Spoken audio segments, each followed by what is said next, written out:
Srimad Bhagavatam ki jai. Hare Krishna. So today is Lord Nrsingadev's appearance day and Nrsimha Chaturdashi. So because of that we are just going to discuss about Lord Nrsingadev's pastimes. So the seventh canto of Srimad Bhagavatam, from the second chapter, actually begins to narrate the activities concerning Prahlad Maharaj and Nrsingadev. Starts up with Hiranyakashipu, the king of the demons, and we can see that it is such an important chapter. It begins with Hiranyakashipu and his brother Hiranyaksha. At the time of creation, everything actually started from Lord Brahma. So Brahma had few sons from his mind, Manasaputras, and then they started the procreation and called Prajapatis. Prajapati. Praja means subject or subordinates, and Pati, the leaders, the Lord. So these are the very, very important, very, very powerful personalities.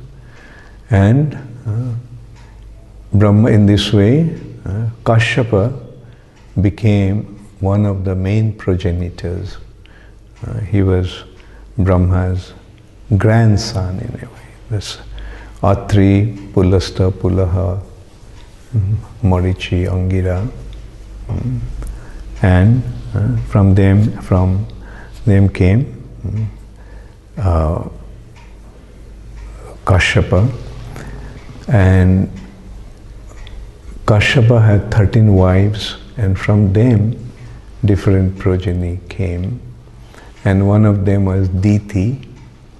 So Diti, one evening actually, she became sexually agitated and compelled her husband to have sex with her. And her husband warned her that it's not an appropriate time but she was so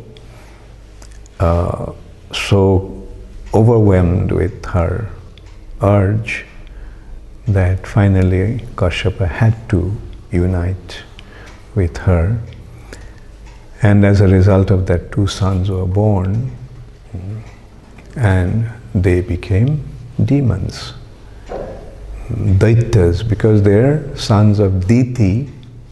From her they got the name Daitya.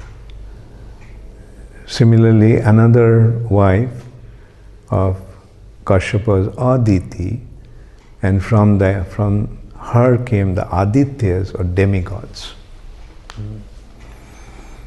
And this anecdote even goes back to once 4 Kumaras, Sanak, Sanatan, Sanantan, and Sanat Kumar.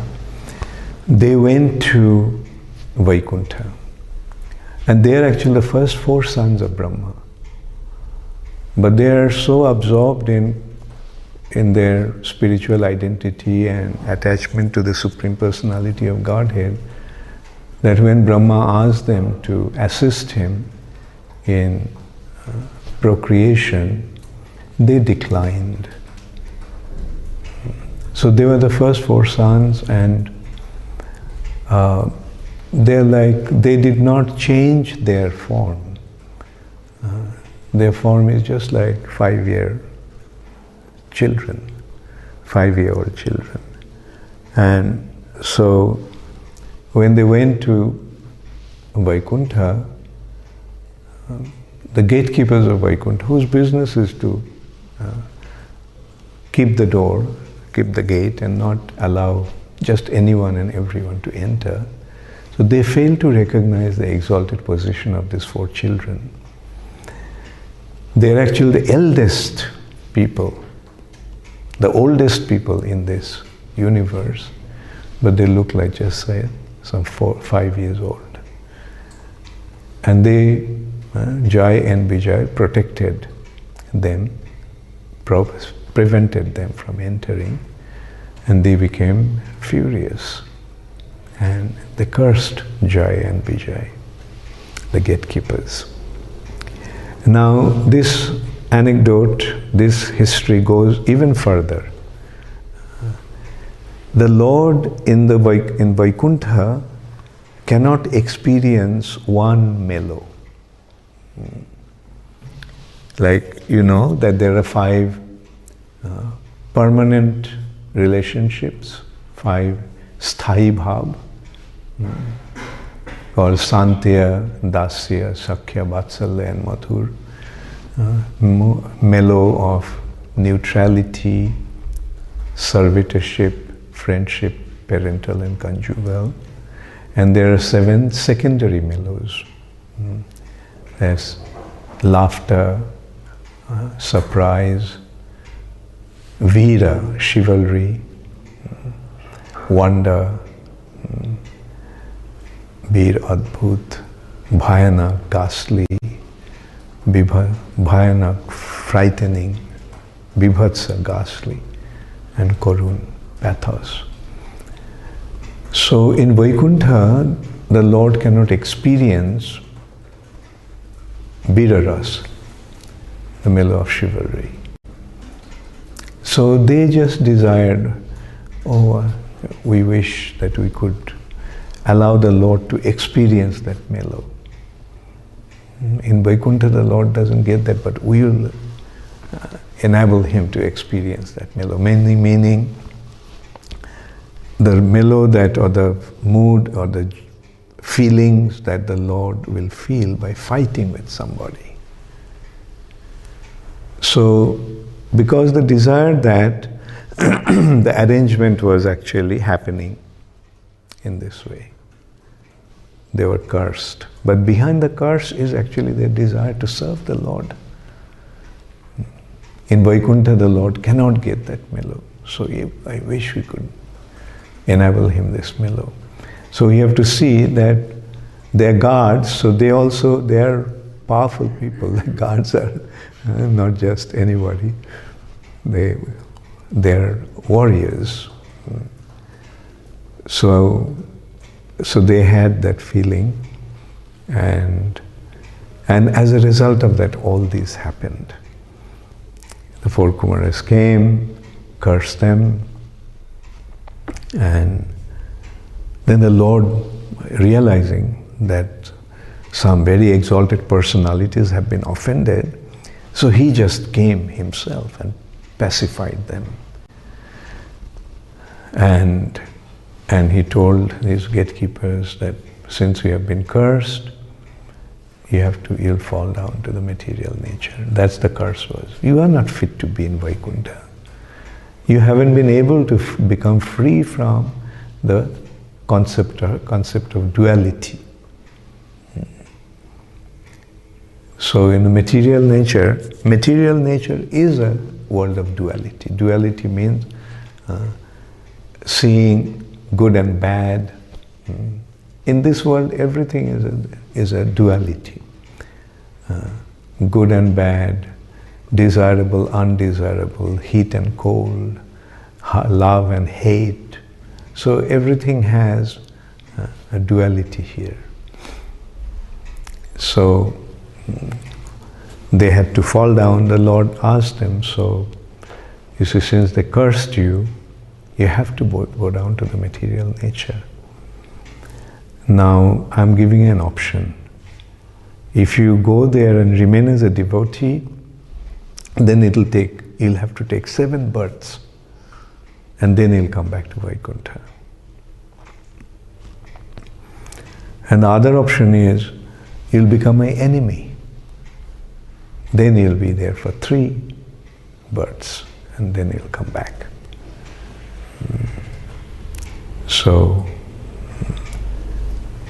they opted for becoming an enemy.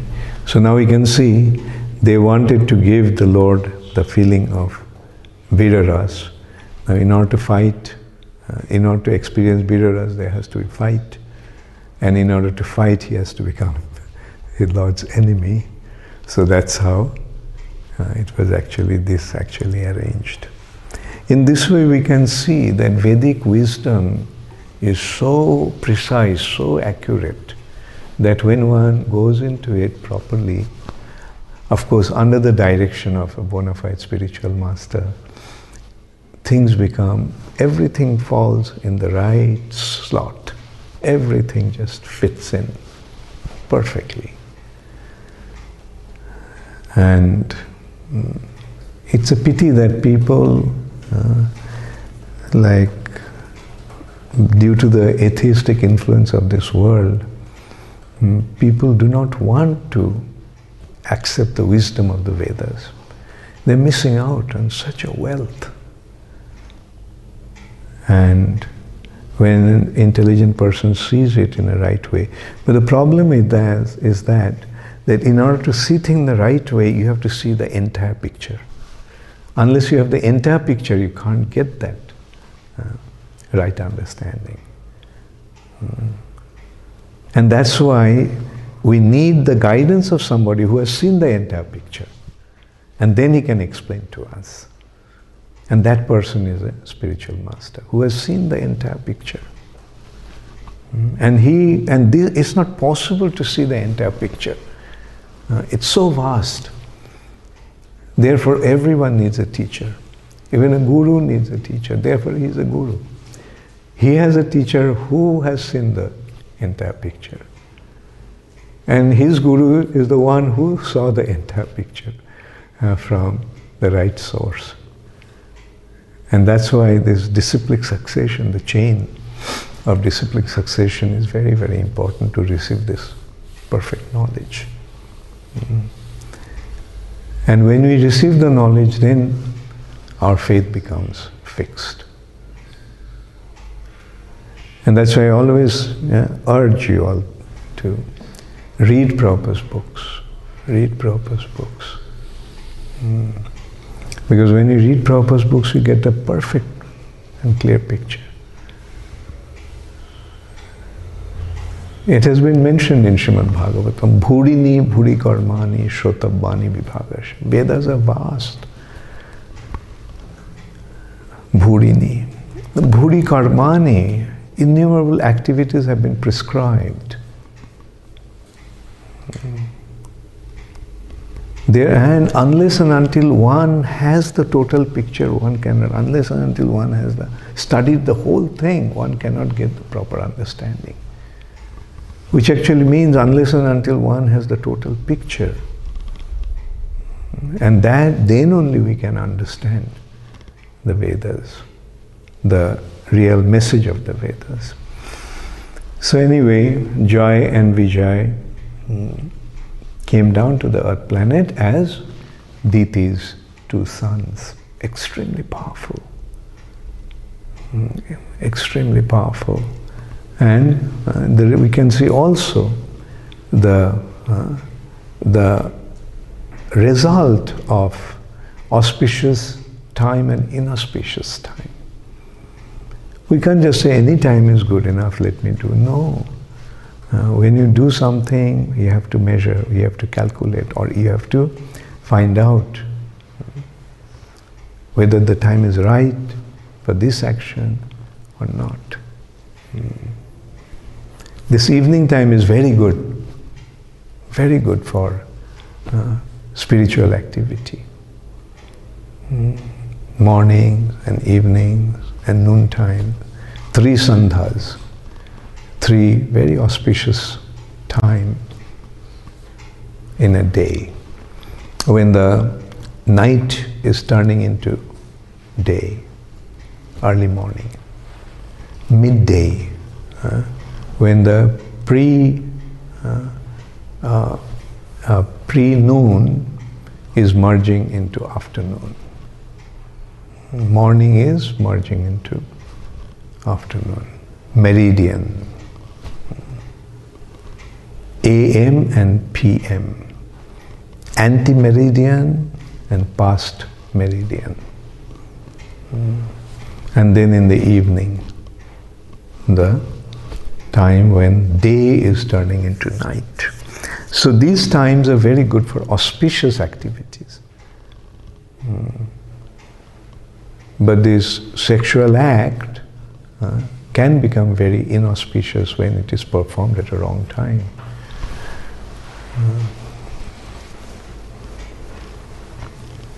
So this is another aspect of the Vedic culture. One gets the also concept of time, influence of stars and planets affecting living entities, influence of demigods influencing living entities, and that is Jyotish. So these are all science, so many branches of science that has been given in the Vedas. Similarly, there is Vastu. Vastu, the science of architecture. Not the whole architecture, one aspect of architecture, like how the building should be, in which part, which direction should be different parts of the house. Main thing is the Brahmastan, the center. Brahmastan, the center of the house. And then Vastu is seen as a personality. His head is in one direction, his feet are in another direction, his hands are in another direction. So this is how his body is. And naturally, certain activities are conducive to the head. So where the Vastu person's head is there, those activities should be there. Certain activities are conducive to Vastu Purush's legs. So it's another science actually. Then the medical science, Ayurveda, Dhanurveda, the art of using weapons. It's not just shooting an arrow. Those arrows are being empowered with very, very powerful means by chanting mantras. And there are various weapons that actually belong to various personalities. Like in today's world, we know only Agneastra, fire weapons. Even the nuclear weapons are fire weapons, Agni. But there are Vayu weapon, there are water weapon, there were sound weapon, and then the weapons of different demigods, weapons of Indra, weapons of Varun, weapons of Gandharva, weapon of Brahmastra. Then it goes even beyond that, Pashupat, the weapon of Lord Shiva. So this is how advanced the Vedic culture is, but people are missing out on that. So Hiranyakashipu became very powerful, both Hiranyakashipu and Hiranyaksha. And Hiranyaksha caused the earth planet to fall in the lower region. Lower region is where the lower planetary systems are. And upper planets are the upper planetary systems are auspicious. Lower planetary auspiciousness is again relative to purity. And lower planetary systems are related to impurity, the impurity of consciousness. The more pure one becomes in consciousness, he is elevated to higher planets. in the universe. But those whose consciousness is impure, polluted, they go to the lower planetary systems. And what is the consideration of impurity and purity? When the consciousness is more akin to the Supreme Personality of Godhead, it's pure. It may not be directly to the Supreme Personality of Godhead, but his arrangement. Like, for example, a law-abiding citizen may not be directly related to the king. He is not directly related to the king, but if he abides by the law that has been given by the king, that will cause him to be related close to the king. And those who reject or deny the law of the king, they are far away from the king. They are not related to the king directly, but indirectly they become related. So similarly in this universe, those who abide by the laws given by the Lord, through the arrangement that he has, through the demigods as controllers of different affairs of the universe, those who abide by that arrangement, they're close to the Lord. They're clean. Those who do not accept that, they're demons. And so the demons, Hiranyaksha, and Earth planet was in the orbit. Actually, as you know, the Earth is moving in the orbit. But she lost the ability to stay she is able to stay in the orbit because of gold. Gold is an element that actually creates the Earth to remain in the orbit. But Hiranyaksha was so fond of gold. Hiranyaksha. Hiranya means gold and Aksha means eyes. His eyes are always looking for gold. So this is the characteristics of a mundane person. He's always looking for money. Where is money? Where is money? And it is not just the eyes, it is the eye of the heart. The heart is saying, where is money? Where is money? Let me have money. Those days it was gold which determined the wealth. Now it's a paper currency. The imposed value has been imposed in that. So he took all the gold away, and as a result of that, earth fell. And then the Lord came as a boar to lift the earth. And in the meantime, Hiranyaksha was wandering around, defeating everybody. He had a mace in his hand, and he was so powerful that he was defeating all the demigods. And so these kind of people, they look for somebody to fight. We see that also here, like championship. Like one person becomes the best, defeating others. Then somebody else comes and challenges, okay, let's see how powerful you are. Boxing championship, heavyweight championship, there are different weights. And accordingly they just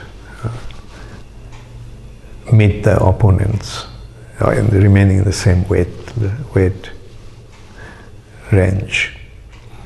And so he went to Varun Dev, demigod, challenged him to fight. Varun knew that he's so powerful that he's not going to stand any chance. So he said, look, I'm not a proper match for you.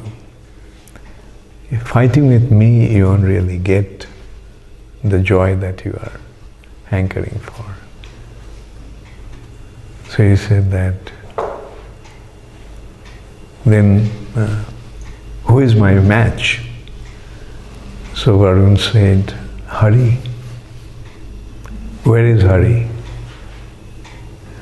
Well, Hari, you have to search for him. It's very difficult to find him. But when one searches for him sincerely enough, then Hari appears to him. And at that time, Hiranyaksha saw that Varahadev was lifting the earth, and he was very upset. Who dares to do things without my permission? And Hari, as Varahadev, placed the earth in the orbit again and then faced the challenge. A tremendous fight ensued. They fought for a long time. The demigods were watching. They thought, well, looks like finally he met his right match. Is this Hari, the Supreme Personality of Godhead? We invest in a board like that. Like such a huge, gigantic boar. And the way he is fighting, like. And so they thought that this must be the Supreme Personality of Godhead. And then the Lord, at one point, he also was fighting with a mess. And his mess actually fell from his hand. So now he is exposed to be hit by this demon. So demigods cried out, my Lord, as it is, our life is in our throat, out of anxiety, and at any moment it may leave the body. So please don't put us in any more anxiety. Please kill this demon. So the Lord just slapped him with his hand. And Hiranyakashipu started to roll, fell and died. So that is how the Supreme Personality of Godhead is. He doesn't need any weapon to fight with him, just one slap is good enough. Same thing with Krishna and Kamsa. Kamsa took his, as soon as Krishna jumped on to the podium, elevated platform, Kamsa pulled out his sword and shield. That's how they fight. They protect the attack with the shield and they strike with the sword. But he couldn't strike Krishna. He was barehanded. And then finally Krishna also just one slap. And Kamsa started to reel. And then he just dragged him down to the arena. So this is the Supreme Personality of Godhead, all-powerful. Who can be, the person who has created everything and who is maintaining everything, who can be a match to him? The living entity is just one insignificant, tiny little particle, atomic part. So we can see, like when you look at the living entity situation, he is just one spark of life. A ray, like if we consider the Lord to be the sun, then a living entity is just like one ray of the sun. So how can a ray compete with the sun? But living entities, coming to the material nature, they become so puffed up that they think that they are greater than the Lord. That is the influence of false ego. And that is the influence of the illusory energy of the Lord. We fail to recognize our identity due to our forgetfulness of Krishna, and seeing in the material nature, which is inferior, we think we are the most superior. We are the supreme. Anyway, so Hiranyaksha was killed. The news reached Hiranyakashipu and the family. And Hiranyakashipu advised all the members of the family with very, very exalted spiritual understanding. We discussed one day about that in the evening class. But then he decided that now I must take revenge. You killed my brother, I'm going to kill you.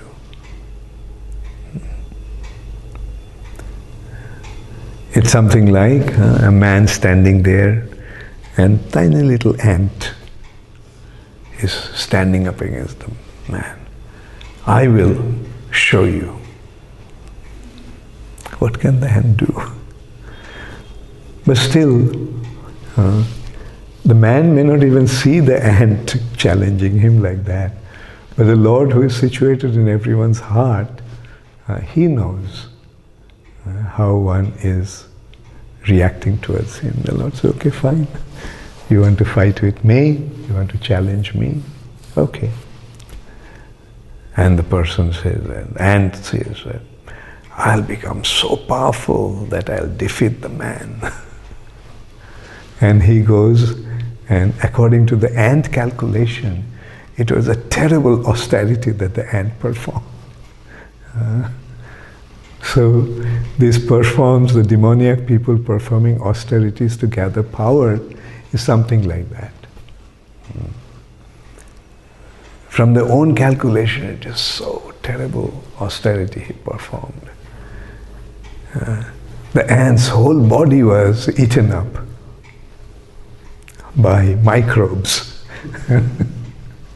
So even smaller living entities. And the ant was so powerful, he was standing there. And everything was eaten up, only his shell is there. With human beings, we have the bones. Ants don't have bones. So they have only the shell, outer covering. Anyway, so Hiranyakashipu performed severe austerities. And Brahma came, and Brahma also is a demigod, so he has to give things according to a person's ability, person's natural deserving. Oh, you perform so much activity, so much austerity, so you'll get benefit, you'll get punya. So Brahma's capacity is like that. He doesn't have himself to make the arrangements.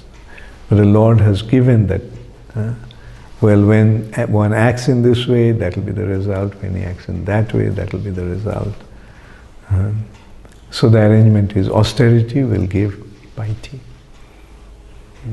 So Brahma came, and according to his austerity, Brahma benedicted him. He wanted to become immortal, but Brahma told him that I can't make you immortal, but you could ask anything else. And he was asking, okay, you won't make me immortal, fine. No created being will be able to, no being created by you will be able to kill me. Fine. I won't be killed by any weapon. I won't be killed during the day or night. I won't be killed inside my house or outside my house. I won't be killed in the space or land or water. I won't be killed during the day or night. Like all these benedictions he was asking, and Brahma gave him one after another. Fine, fine, fine, take them.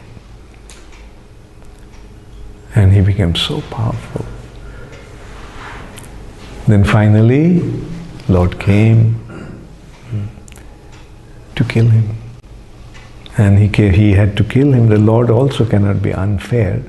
So he also has to abide by the law that he himself created.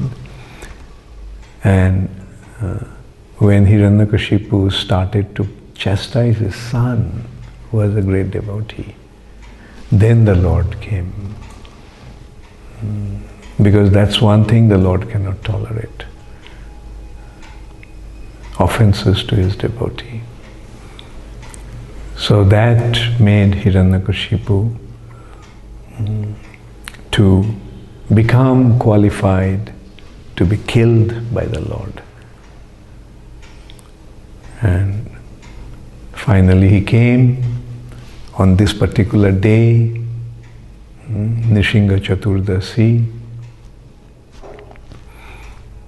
and he asked Prahlad. He tried to kill Prahlad in so many ways, but Prahlad couldn't be killed. So he asked, okay, you are defying my order, you are defying my authority. So he pulled out his own sword and said that, let me see how your Hari can protect you. You say Hari is everywhere. Tell me, where is Hari? Is he in that pillar? Yes. Prahlad's response was, yes, he is in that pillar also. So he just struck the pillar with his hand and the pillar broke. And there was a sound. The sound was so terrible that it seemed that the whole universe started to shake. But they couldn't see the source of the sound, where the sound was coming. But then they saw an amazing creature coming out from there. He is the head of a lion and the body of a man. Narsimha, half man, half lion. Nara Hari. Hari also is another name of a lion. Half man, half lion. And Hiranyakashipu, along with his soldiers, they all attacked. But who can stand in front of the Lord? And then finally, at the time when the day is just about to turn into night, he caught Hiranyakashipu. Just as Garuda catches a huge snake. When the snakes meet Garuda, that's the end of their life. Therefore, when they see Garuda, even when they hear the name Garuda, the snakes run for their life. So snakes are Garuda's eternal enemy. So he caught him and he placed himself sat on the doorway, like which is not inside the house or outside the house. He placed him on his lap, which is not sky or land, his lap. And with his nails he tore his body apart, pulled out his intestine. And he wrapped the intestine around his neck. The Lord was so angry. But in that respect also there is one point. Why the Lord wrapped the intestine around his neck? The answer to that is because the semen passes through the intestine. And because Prahlad's soul traveled through his intestine to come to his mother's womb, Hiranyakashipu considered that, Narsimha Dev considered Hiranyakashipu's intestine to be glorious. So he put it on as a garland. So this is how merciful the Lord is. The intestine is so disgusting, and that also demon's intestine. But because Prahlad's soul traveled through that intestine, he considered to be glorious.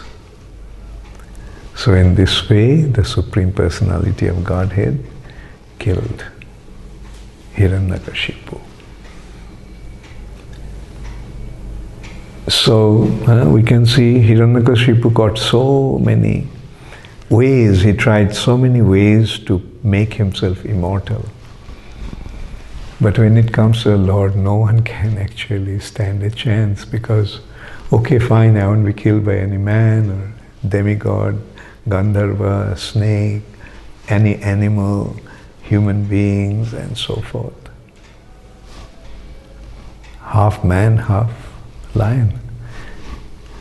Is it a man or an animal?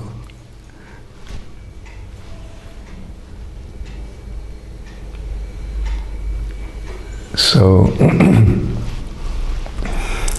this is how intelligent the Lord is. Or this is how inconceivable the Lord's potency is.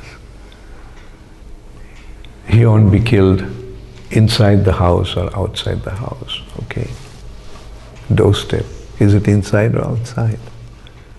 He sat there. He won't be killed in the sky or in the land. Lap. He won't be killed during the day or night. Twilight. When it's neither day nor night. Brahma Vaivarta Puran actually has another aspect of it. He won't be killed by anything that is wet or dry. That is also another consideration there. But this hasn't been added, is not there in Srimad Bhagavatam. A nail is neither wet nor dry. So with that, which is not a weapon, just nails tore open his body. So this is how the Lord appeared. Keshava Dhrita Narahari Rupa Jai Jagadisha Hare Jai Jagadisha Hare Jai Jagadisha Hare Jai Nrsimha Dev Jai Nrsimha Dev Jai Nrsimha Dev Jai Nrsimha Dev Jai Prahlad Maharaj Jai Prahlad Maharaj Jai Prahlad Maharaj Jai Prahlad Maharaj Jai Prabhupada Jai Prabhupada Jai Prabhupada Jai Prabhupada. So, is there any question? Okay.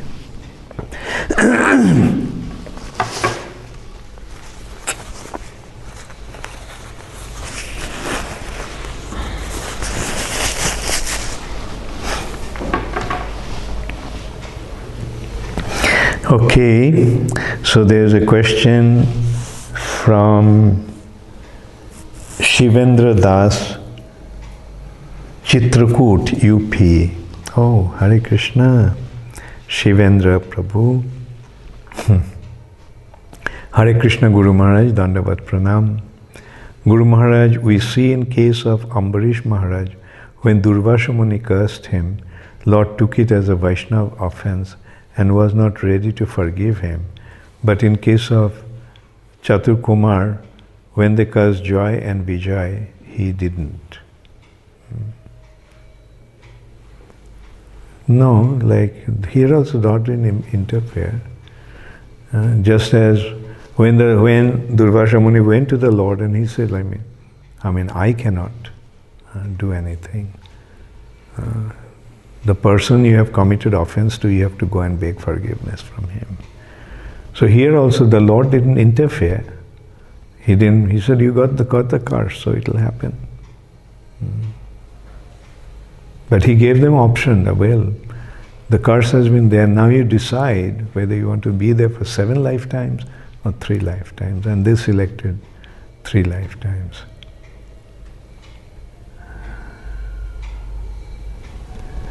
We know that Joy and Vijay are eternal associates of Lord and pure devotees. Then also, when they were cursed by 4 Kumars, Lord didn't take it in a way He took in case of Durvasa Muni. Please enlighten, how can we understand these 2 responses from Lord seeking your causeless blessings in this auspicious day?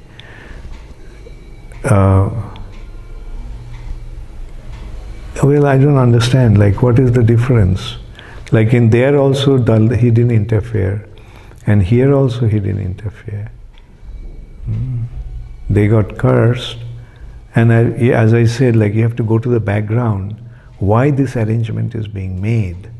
This arrangement is being made in such a way that their desire to serve the Lord through Viraras will be fulfilled. Their falling down and becoming demons was their desire to serve the Lord. Through this fighting with the Lord, they are serving the Lord. And if you have, further, if you didn't understand the point, then you can write to me again. So next question is Chittahari Krishna Das. Okay, Ujjain. As per the curse of 4 Kumaras, Jai and Vijay had to take birth in material nature, and they came as demons in 3 times in 3 yugas. Then how can we count Jagai and Madhai of Kali Yuga? Yeah. In 3 yugas they became demons, and the 4th time they became delivered. Right? So 3 times they had to take birth. And after that they became delivered. All right? 4th time also they came. They came. The 4th time was due to the arrangement of the 3rd time. That's one way of looking at it. Another reason is, we have to see that Mahaprabhu's identity is hidden. Therefore, it is not openly mentioned. So we have to count it this way. 3 times he will take birth, right? And the 4th times he'll get delivered. After that he'll get delivered.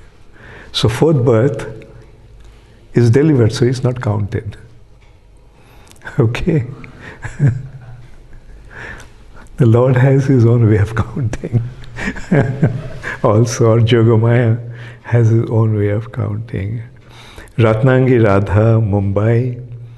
Earlier I was thinking for eye donation and body donation, but after coming in Krishna consciousness I heard that we should not do this. But I don't know the reason. Yesterday I told it is important for our next birth that after death our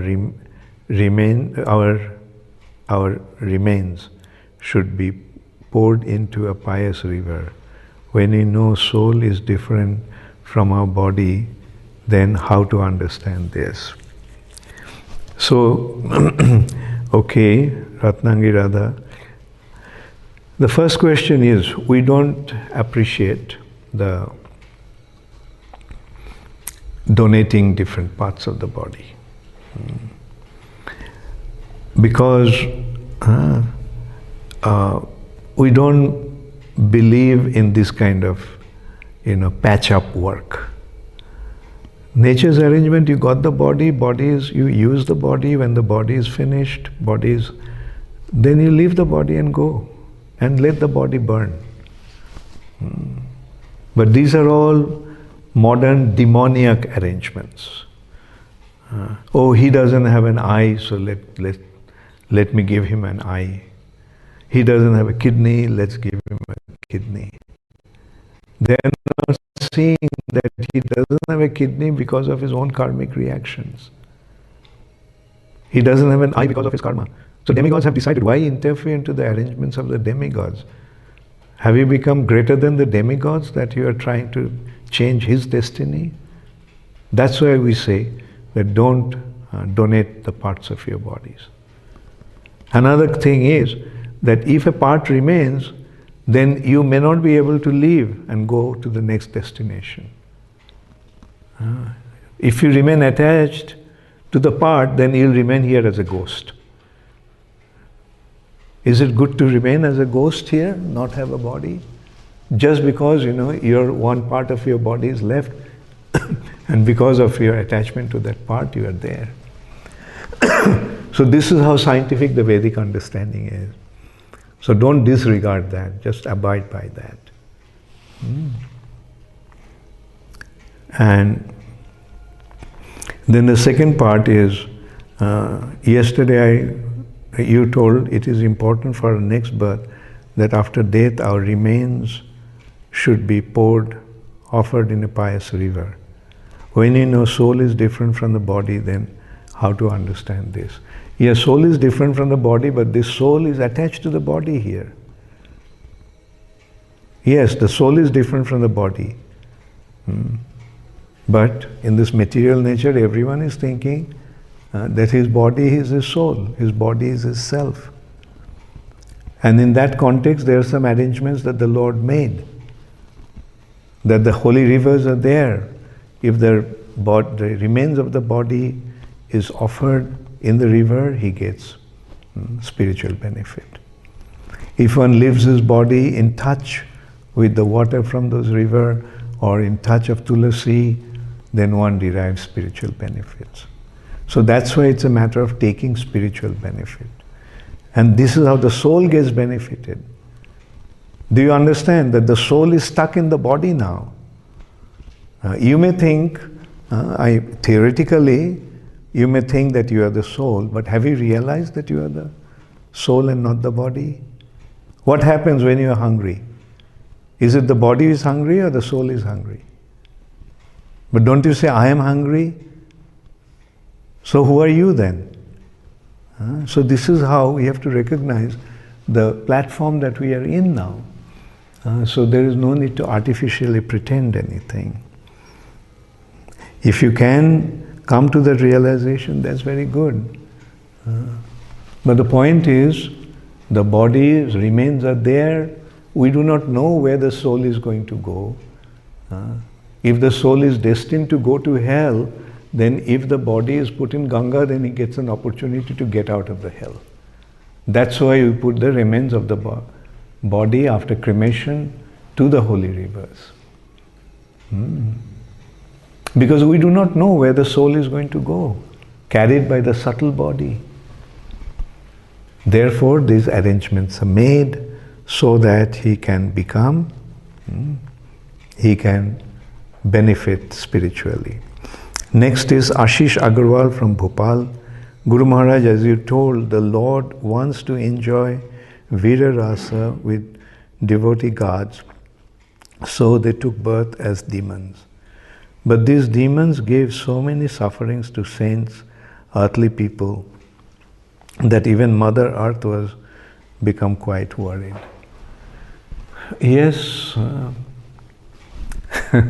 as we told so many times, nothing happens by chance. Like, look at the situation today. We may say, why this coronavirus came in this way and the whole world is suffering? So, when you look at that, how the whole world was behaving. And that's why the coronavirus came as a reaction of their action. And sometimes, they cause distress. And we have to understand here that when even the saintly persons are suffering, there must be some reason behind that. Nothing is happening. Maybe some birth in the past, the saintly person had done something, and as a result of that, it's happening. One way of looking at it. But you may say, well, the saintly persons are actually devotees. So Krishna said, when one surrenders unto him, he takes care of all his sinful reactions. When you look at it from that perspective, then we have to see that it was actually Krishna's arrangement. Apparently, they left their body, went back to Golok Vrindavan or Vaikuntha. Just like his whole own family members, Jadus. They're fighting with each other, they killed themselves. But what happened? They went back to Vaikuntha. So what happens to the body, that's not so important. What happens to the soul, that matters. An example that I give sometimes, that sometimes a doctor has to operate on a patient, an emergency case. Somebody had an accident, brought to the hospital, and what does the doctor do? Cuts his cloth, right? And to go to the wound and operate upon him. So his cloth is cut to reach to the body to operate. Similarly, sometimes the body may be destroyed in order to reach the soul. So when when a doctor, when a surgeon cuts open the shirt, oh, such an expensive shirt and a coat. Look, what did he do? Do we say that? Similarly, for the spiritual accomplishment, if the material body goes, let it go. If for the sake of a higher benefit you have to sacrifice the lower thing, let's make that sacrifice.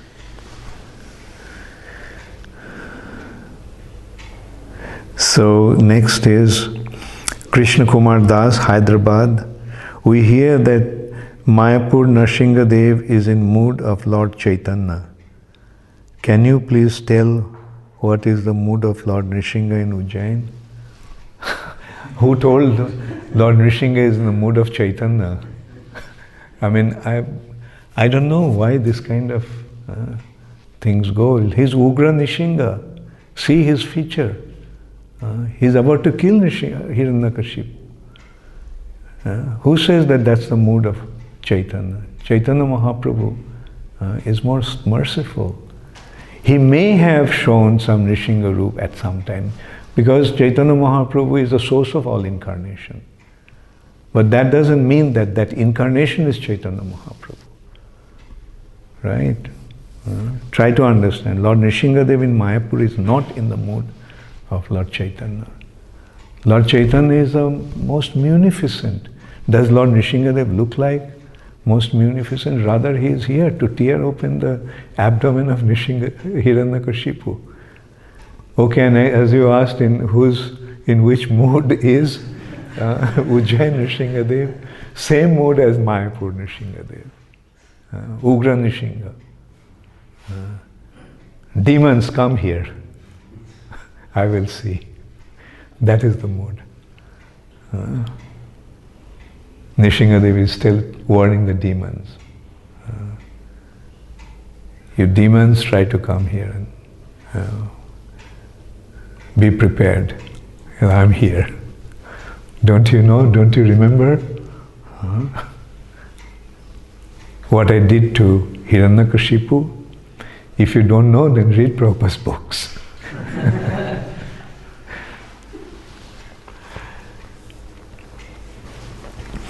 Next is Vinodvani Dasi from Sydney.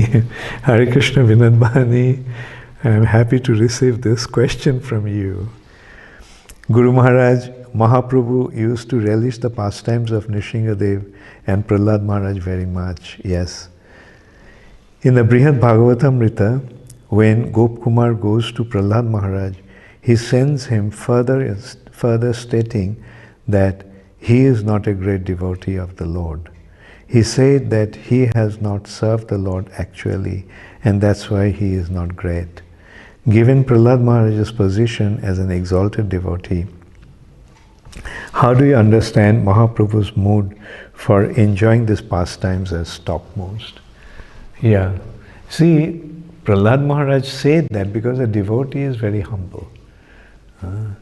And devotee always sees someone greater than him. So that's why he displayed that mood. That, oh, you're saying that I'm the greatest devotee. But I was just a child and displayed some childish attachment to the Lord. Just like sometimes a child becomes attached to a toy and plays with the toy. So that is his humble attitude. And that's why, and then he said actually, devotional service, devotee is recognized by the service. And he admitted, I didn't render any service to the Lord. I didn't at least render any remarkable service to the Lord. But look what Hanuman had done for the sake of the Lord. A kind of service that Hanuman rendered it's unique, unparalleled. So that is how, as a devotee, he is actually pointing out to Hanuman's position as being greater. And Chaitanya Mahaprabhu is relishing Prahlad Maharaj and Nrsimhadev's pastimes for various reasons. One is, look at Prahlad Maharaj's surrender. Isn't it wonderful to have that kind of surrender? Even at the face of death, he is not afraid. He knows whatever the Lord will do, that will be for my benefit. He is not saying, he is not praying to the Lord, oh my Lord, please save me. He is not saying that. His mood is, my Lord, I know you are my greatest well-wisher. So I know whatever you will do will be for my benefit. I have full confidence. So that is the mood of Prahlad Maharaj. What a wonderful mood of devotion. And the mood of the Lord. He is here to protect his devotee under all circumstances. Devotee is not praying for protection, but the Lord is coming out of his way, going out of his way to protect him. So that is why it's such a wonderful pastimes of the Lord.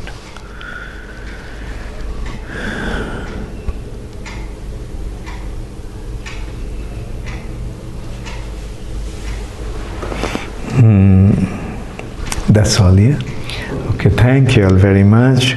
I wish all of you a very happy Nrsimha Chaturdashi celebration. And I pray to Lord Nrsimhadev that he protects all of you and you make progress very nicely in your spiritual life. And let Lord Nrsimhadev remove all the impediments, all the obstacles from the path of your devotion. Thank you. Hare Krishna. Gaur Premanande. Hari Hari Bol. Jai Shri Shri Nrsimha Bhagavan ki Jai. Jai Shri Shri Prahlad Maharaj ki Jai. Jai Srila Prabhupada ki Jai. Gaur Premanande. Hari Hari Bol.